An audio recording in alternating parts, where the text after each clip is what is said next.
Það er kallað kaflaskiptuleikur í Vesturbænum í kvöld. Við leiðum á góðum tímapunkt hérna en svo dettur þetta einhvern veginn frá okkur.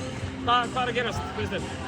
Ég veit ekki, ég heldur við missum bara svolítið orkuna. Við mættum í þennan leik með orkuna sem við ættum að koma með og svo einhvern veginn í seinni hálfleik þegar þær setja einhvern veginn höggið þá náum við aldrei einhvern veginn að svara almennilega og við verðum einhvern veginn bara undir í seinni hálfleik, í baráttunni.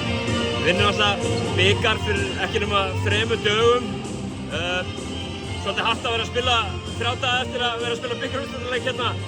Svona leik líka sem skiptir gífurlegu máli fyrir ykkur. Já, það var mikilvægur leikur og það er bara dreifir mann strax niður á jörðina sem er bara, þetta er lífið sko. Það er ekki hægt að vera uppi alltaf lengi.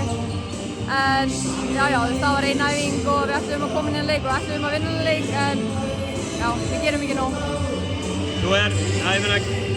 Keflavík, þið eru þarna eftir um miðja deild og eru alltaf stíklaðir til þess að vera í neðri hlutanum þegar hún skiptist deildin. Hvað þurfum það að gera til þess að hugarfarið sé á réttum stað farandi inn í það?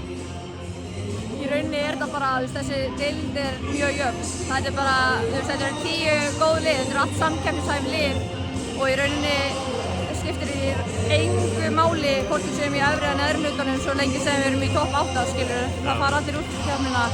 Við vissum heimavallarréttinn. Það er svona það helsta við neðri hlutan en markmiðið er ennþá það sama þó við séum mikið sem efri hluta.